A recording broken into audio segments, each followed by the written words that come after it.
Auzubillahiminash-shaytanir-rajim. Bismillahir-rahmanir-rahim. Dear students, dear viewers, अस्सलाम वालेकुम। जैसे कि पिछले लेक्चर के अंदर, पिछले वीडियो के अंदर मैंने आपके साथ डिटेल के साथ डिस्कस किया बेस रूल, बेस थ्योरम, और उसका एक आध क्वेश्चन भी मैंने आपके सामने सॉल्व किया। एक थ्योरम और भी मैंने आपके साथ डिस्कस किया था, थ्योरम ऑफ टोटल प्रोबेबिलिटी, या उसे कहते हैं रूल ऑफ एलिमिनेशन। उसको भी मैंने आपके साथ डिस्कस किया, उसको भी प्रूफ किया, बेस रूल को भी प्रूफ किया। आज मैं इस लेक्चर के अंदर, इस वीडियो के अंदर मैं आपके साथ दो और क्वेश्चंस बेस रूल के हवाले से डिस्कस करना चाहूंगा, सॉल्व करना चाहूंगा इन डिटेल। दो क्वेश्चंस हैं जो आपके सामने मैं उनको डिस्कस और सॉल्व करना चाहूंगा for the base rule. Question क्या है आपके पास? पहला क्वेश्चन है कि you note that your officer is heavy on 60% of your calls, so you assign a probability of his being heavy on your visit as 0.6 या 6/10। क्या मतलब इस बात का? क्या आपने ये नोट किया कि आपके जो ऑफिसर है वो 60% वो आपके जब आप कॉल करते हैं तो वो खुश होता है। You have noticed that also if he is happy, he accedes to your request, वो आपकी रिक्वेस्ट मान लेता है with a probability of 0.4। Request मानने की प्रोबेबिलिटी क्या है? 0.4 या 4/10। Whereas if he is not happy, he accedes to the request with a probability of 0.1। अगर वो हैप्पी नहीं है, मूड में नहीं है, तो वो आपकी रिक्वेस्ट के जो एक्सीड करने की जो प्रोबेबिलिटी है वो 0.1 या 1/10 है। You call one day and he accedes to your request. What is the probability that of his being happy? आपने एक दिन कॉल की तो उसने आपकी रिक्वेस्ट एक्सीड कर ली, तो क्या चांसेस है कि वो खुश है? मतलब गिवन दैट, यानी कि वो हैप्पी हो और वो आपकी रिक्वेस्ट क्या कर लेता है? एक्सीड कर लेता है। क्या कर लेता है? एक्सीड कर लेता है। अब हम इस क्वेश्चन को आपके सामने मैं डिटेल के साथ डिस्कस करना चाहूंगा। मैं सॉल्यूशन में लिखता हूं। सॉल्यूशन क्या होगा? अब सॉल्यूशन क्या होगा आपके सामने? सॉल्यूशन में हम सबसे पहले इवेंट्स डिफाइन करेंगे। एक इवेंट डिफाइन करेंगे हैप्पी के लिए, यानी कि late h be the hypothesis या h be the event when he is happy and he is not happy, तो इसका कंप्लीमेंट ले लें, h bar is the event that he is not happy। let h be the event that he is happy। he is happy। अब he is happy तो इसका मतलब है h वो इवेंट है जो हैप्पी को रिप्रेजेंट करता है, और हैप्पी होने की इसकी प्रोबेबिलिटी कितनी है? 0.6। प्रोबेबिलिटी ऑफ हैप्पी यानी कि प्रोबेबिलिटी ऑफ h बराबर है 0.6 या 6/10। अब हम दूसरा इवेंट डिफाइन करते हैं आपके सामने, वो क्या है? Let h bar be the event that he is not happy। अब h bar आपके पास कौन सा इवेंट है कि जब वो खुश नहीं है, आपका ऑफिसर खुश नहीं है, तो प्रोबेबिलिटी ऑफ अनहैप्पी तो probability of unhappy h bar बराबर है 4/10 या लिखते हैं इसे 0.4। These are the two probabilities when the officer is happy and when the officer is not happy। अब अगला हमारे पास अगली चीज क्या है? You have noticed that also if he is happy he accedes to your request। अब यहां पे एक और इवेंट डिफाइन करते हैं for exceed the request। let a denote the event that exceeds the request। ए वो इवेंट है जो आपकी वो रिक्वेस्ट क्या करता है, मान लेता है। तो प्रोबेबिलिटी यहां पे एक इवेंट आपने डिफाइन कर दिया, exceeds the request, exceeds the request, he exceed to your request with a probability of 0.4 कि वो या आपने नोटिस किया if he is happy, अगर वो खुश है, अगर वो खुश है और वो आपकी एक्सीड को, आपकी रिक्वेस्ट को एक्सीड करता है तो उसकी प्रोबेबिलिटी है 0.4। तो क्या मतलब इस बात का, probability of exceeds the request given that he is happy। तो क्या मतलब इस बात का, exceed the request A given that he is happy कितनी है 4/10 या 0.4। 0.4 is the probability of officer when he exceeds your request when he is happy, कि वो आपकी रिक्वेस्ट को एक्सीड करता है जब वो हैप्पी होता है। ओके, अच्छा जी, if he is not happy he exceed to the request with a probability of 0.1। अगर वो अनहैप्पी है तो probability of exceeds the request given that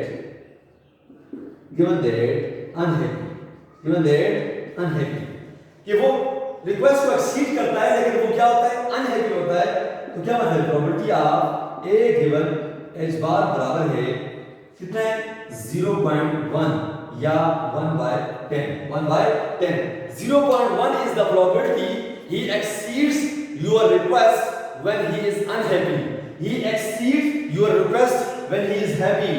probability of happy, probability of unhappy, exceed the request, happy, exceed the request when unhappy।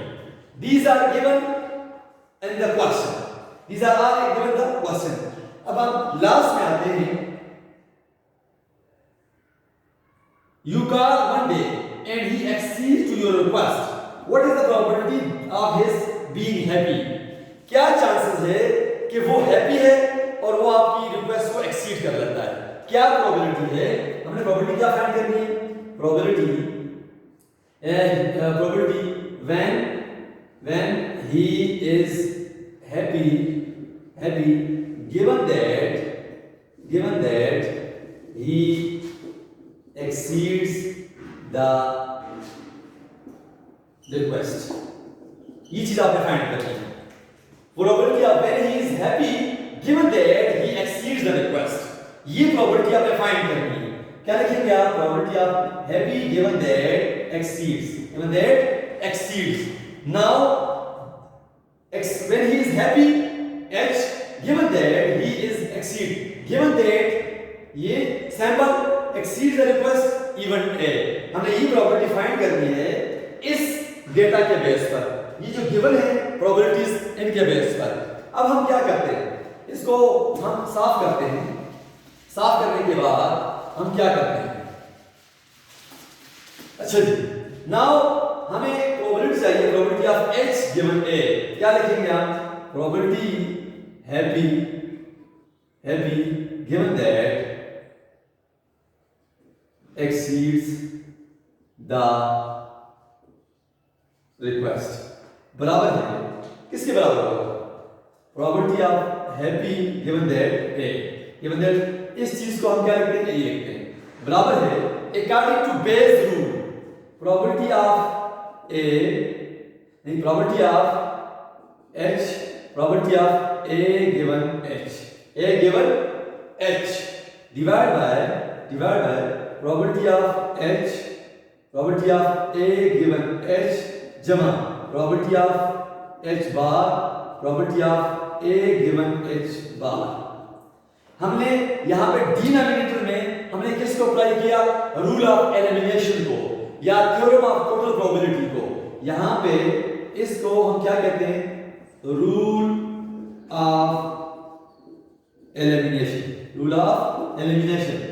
अच्छा जी, According to Bayes' theorem, probability of happy given that exceeds the request. Probability of exceed the request given that happy divided by happy exceeds happy, unhappy exceeds unhappy. Now using the values in this Bayes rule, we get the required probability. क्या होगा? Probability of H given A बराबर है probability of H 0.6 जरबे probability of A given H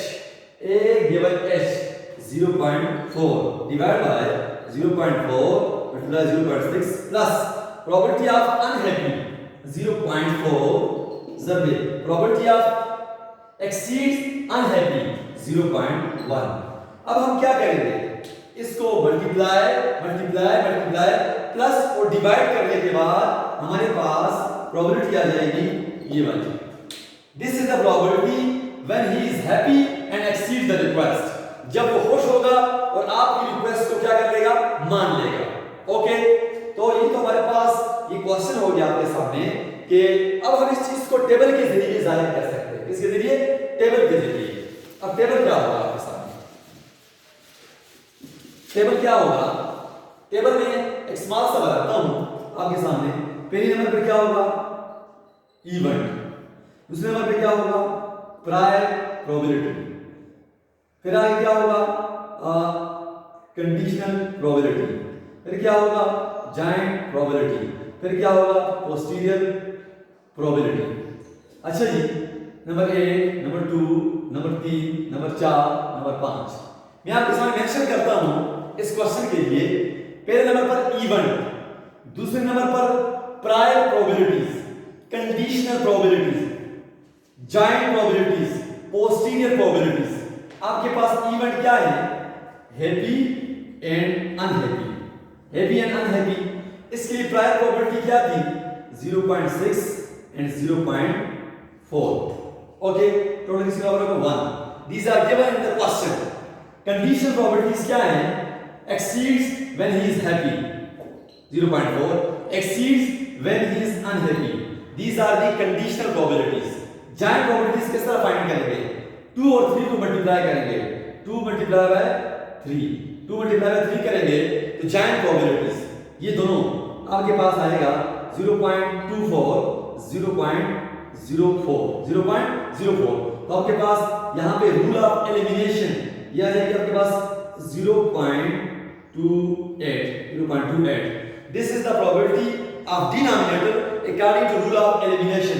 Giant probability. Posterior क्या होगी?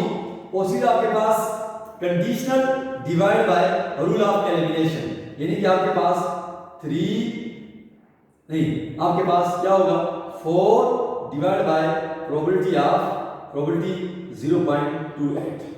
आपके पास ये वाला जो काल है इसको इसमें डिवाइड करेंगे तो posterior 0.24 divide by 0.28. Posterior 0.04, 0.28. These are the posterior probabilities. Even, prior, conditional, joint, posterior. Okay. Now हम अब नेक्स्ट क्वेश्चन की तरफ निकलते हैं. नेक्स्ट क्वेश्चन हमारे पास क्या है? हमारे पास नेक्स्ट क्वेश्चन है वो क्या है? नेक्स्ट क्वेश्चन आपके पास क्या है उसको हम डिस्कस करते हैं आपके सामने डिटेल के साथ. अच्छा जी, हमारे पास हम सॉल्यूशन लिखते हैं. सॉल्यूशन क्या होगा? Box 1 contains 3 defective and 7 non defective. आपके पास दो बॉक्सेस हैं, बॉक्स 1 एंड बॉक्स 2. बॉक्स 1 के अंदर आपके पास डिफेक्टिव हैं और नॉन डिफेक्टिव बॉल्स हैं. इसी तरह बॉक्स 2 के अंदर डिफेक्टिव हैं, नॉन डिफेक्टिव बॉल्स हैं. तो फिर क्या कहता है कि जो कहता है कि अगर we select a ball randomly from, हमने एक बॉल को सेलेक्ट किया रैंडमली किसी भी बॉक्स से, क्या चांसेस है वो डिफेक्टिव है, क्या चांसेस है वो नॉन डिफेक्टिव है, क्या चांसेस है कि वो बॉक्स 1 से है और वो डिफेक्टिव है, यहाँ पे कंडीशन प्रोबेबिलिटी है, बेस रूल. यहाँ पे आपके पास रूल ऑफ एलिमिनेशन. अच्छा जी, now first of all we define the events for box 1, for box 2, for defective and for non defective. Okay, क्या होगा, let B1 be the event that box 1 is chosen. आपने box 1, दो boxes हैं, दोनों की probability क्या होगी 1/2. तो प्रोबेबिलिटी ऑफ box 1 बराबर है 1/2. Similarly let B2 be the event that box 2 is chosen. अच्छा ये box 2 B2 है, प्रोबेबिलिटी ऑफ B2 बराबर है 1/2. ये तो हमारे पास दो इवेंट्स आ गए, B1 for box 1 and B2 for box 2 and their probabilities 1/2 for each box.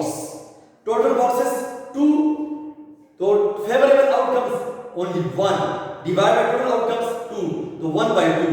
1/2 is the probability for each box, B1 and B2. Now we define two other events for defective and for non-defective and for defective. Let ND be the event that bar is non-defective. तो हमारे पास जो ND है वो क्या है, ND is be the event that ball is non-defective.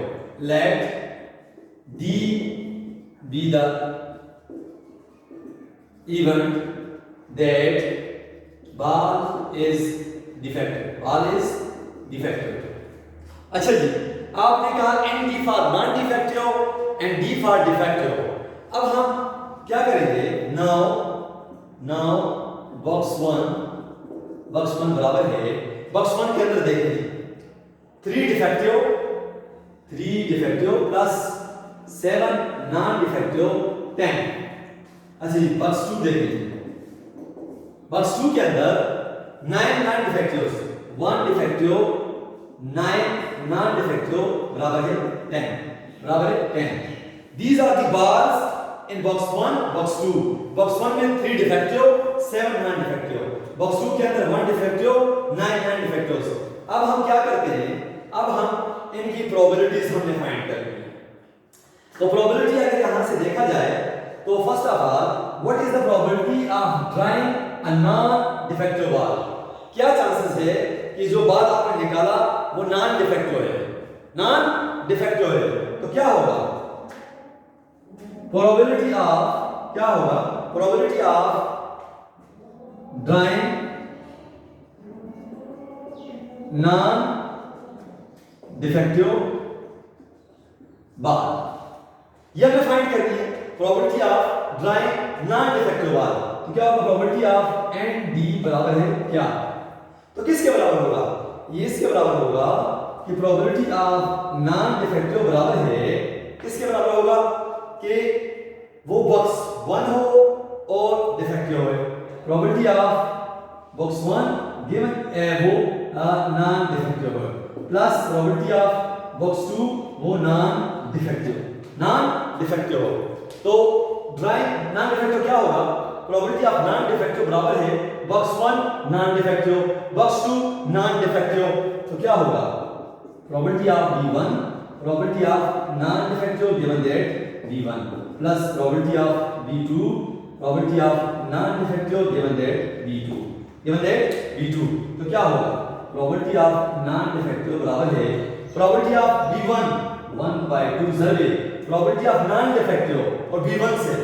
B1 के अंदर non defective कितने हैं 7, टोटल कितने 10, तो 7/10 plus probability of B2 1/2, probability of non defective box 2, non defective box 2, तो 9/10. तो प्रोबेबिलिटी ऑफ नॉन डिफेक्टिव बराबर है 7/20 प्लस 9/20, यह हो जाएगा आपके पास 26/20. 26/20 is the probability of drawing non-defective ball randomly from these boxes. अच्छा जी, ये तो हमने आपके सामने फाइंड की probability of non defective defective, probability of non defective. अब हम क्या करते हैं, हम प्रोबेबिलिटी ऑफ किसकी फाइंड करते हैं, डिफेक्टिव की। प्रोबेबिलिटी ऑफ ड्राइंग डिफेक्टिव बार क्या होगा, प्रोबेबिलिटी ऑफ डी बराबर क्या, तो क्या होगा, प्रोबेबिलिटी ऑफ डिफेक्टिव बराबर है probability of box 1 defective plus probability of box 2 defective. तो क्या होगा, using conditional multiplicative law, use यहां पे किसको यूज कर रहे हैं हम, रूल ऑफ एलिमिनेशन को, probability of b1 probability of d given b1 plus probability of b2 probability of defective b2। क्या मतलब है कि बॉक्स 1 की प्रोबेबिलिटी डिफेक्टिव बॉक्स 1, बॉक्स 2 की probability defective box 2 using rule of elimination. Probability of d बराबर है probability of b1 again 1/2 defective box 1 से 3/10 plus again 1/2 box 2 की प्रोबेबिलिटी कितनी है 1/2 defective box 2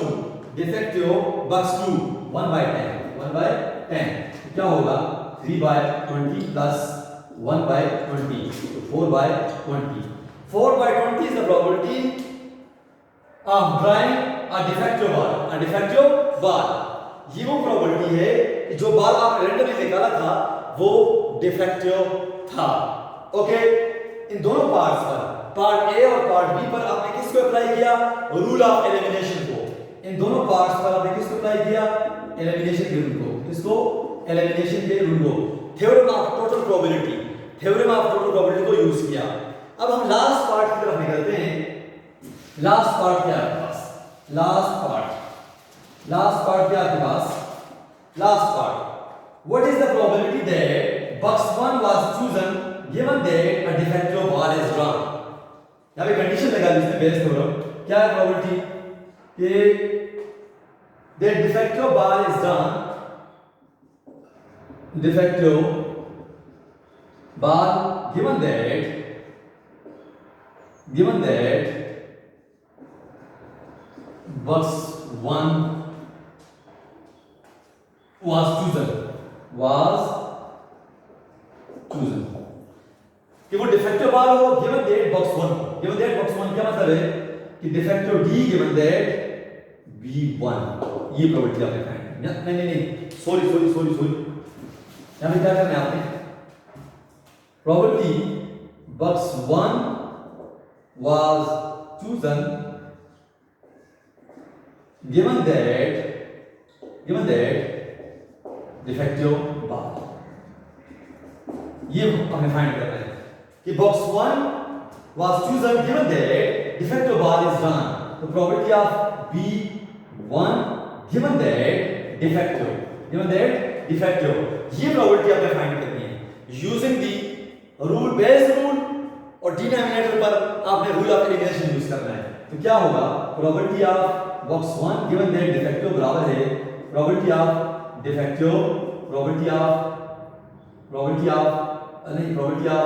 b1 probability of defective given that b1 divide by probability of b1 probability of defective given that b1 plus probability of b2 probability of defective given that b2। अब जी यहां पे ये चीज क्या है, rule of elimination already find कर चुके हैं। ऊपर क्या है कि बॉक्स 1 डिफेक्टिव, बॉक्स 1 की प्रोबेबिलिटी डिफेक्टिव बॉक्स 1, बॉक्स 1 की probability defective box 1 plus box 2 defective box 2। तो क्या होगा, probability of b1 given that defective, तो b1 की प्रोबेबिलिटी क्या है 1/2 और डिफेक्टिव b1 से कितने, डिफेक्टिव b1 3/10। अच्छा नीचे लिखा होगा 1/2 जरिए 3/10 प्लस इसकी प्रोबेबिलिटी क्या है 1/2 और इसकी प्रोबेबिलिटी क्या है, probability of d given b2 defective b2 defective 1/10 हम क्या करेंगे, ये हो जाएगा 3/20, ये हो जाएगा 3/20 प्लस 1/20, ये हो जाएगा आपका 3/20 4/20, ये वाला क्या हो जाएगा 4/20 20 कट जाएगा, आपके पास रह जाएगा 3/4। तो आपके पास आपके पास क्या रह जाएगा, probability of box 1 given that defective बराबर है 3/4। 3/4 is the probability that box 1 was chosen given that the ball is defective। according to Bayes rule, हमने यहाँ पे Bayes rule को यूज किया डिनोमिनेटर में रूल ऑफ एलिमिनेशन। अब हम क्या करेंगे, अब हम टेबल कितने बनाते हैं, टेबल आपके सामने, टेबल क्या है आपके पास, पहले नंबर में क्या आपके पास इवन, फिर क्या आपके पास प्रायर प्रोबेबिलिटीज, कंडीशनल प्रोबेबिलिटीज, अच्छा जी जॉइंट प्रोबेबिलिटीज, फिर posterior probabilities 2 3 4 and 5। Event, prior probabilities, conditional, joint and posterior. Event क्या आपके पास V1 V2, अच्छा प्रायर क्या आपके पास 1/2। अच्छा कंडीशनल प्रोबेबिलिटीज क्या है, कंडीशनल प्रोबेबिलिटीज कि वो बॉक्स 1 डिफेक्टिव, बॉक्स 1 डिफेक्टिव, हम सिर्फ डिफेक्टिव के लिए कर लेते हैं, box 1 defective 3/10, box 2 defective 1/10। Joint क्या होगा, इन दोनों को यानी कि 2 × 3, इन दोनों को जरूर देना है, तो आपके पास आ जाएगा 3/20 1/10, इनको जमा करके 4/30 4/20। अब यहाँ पे कितना आता है, तो यहाँ पे 3/20 एंड 1/20, तो 4/20। ये आपके पास total probability according rule of elimination. अब हर प्रोबेबिलिटी को इसको डिवाइड करो तो पोस्टीरियर, यानी कि पोस्टीरियर किसके बराबर होगा, 4 डिवाइड बाय प्रोबेबिलिटी ऑफ 4/20। इस प्रोबेबिलिटी को डिवाइड करो तो 3/20 डिवाइड बाय 4/20 बराबर है 3/4। अच्छा जी 1/20 divide by 4/20 is equal to 1/4। These are the posterior probabilities, event V1 V2, posterior probability, prior probabilities, conditional probabilities कि डिफेक्टिव हो, box 1 defective, box 2 defective, box 1 की प्रोबेबिलिटी, बॉक्स 2 की probability, box 1 defective, box 2 defective. Joint probabilities, prior multiply by conditional, prior multiply by conditional. अच्छा joint हो गया, posterior joint divide by total, rule of elimination. ये आपके पास 2 questions हो गए detail के साथ, किसके लिए, बेस रूल के लिए, using the rule of elimination या theorem of total probability, Bayes rule मैंने डिटेल के साथ आपके साथ डिस्कस कर दिया। अब हम इंशाल्लाह नेक्स्ट टॉपिक के अंदर, नेक्स्ट वीडियो के अंदर इंशाल्लाह हम नेक्स्ट टॉपिक में आपके साथ मिलेंगे, वो होगा relative frequency approach of probability या relative frequency concept of probability, और दूसरा होगा एक्सिमेटिक डेफिनेशन ऑफ प्रोबेबिलिटी। इन दोनों को हम इंशाल्लाह नेक्स्ट वीडियो के अंदर डिस्कस करेंगे। तब तक के लिए मैं आपसे इजाजत चाहूँगा। अल्लाह पाक हम सब का हामी और नासिर हो। अल्लाह पाक हम सबको दुनिया और आखिरत में इज्जत अता फरमाए। अल्लाह पाक ही दुनिया में इंसान को कामयाबियाँ और आखिरत में कामयाबियाँ अता फरमाने वाला है। तो तब तक के लिए मैं आपसे इजाजत चाहूँगा, अपना ख्याल रखिएगा। अल्लाह हाफिज़।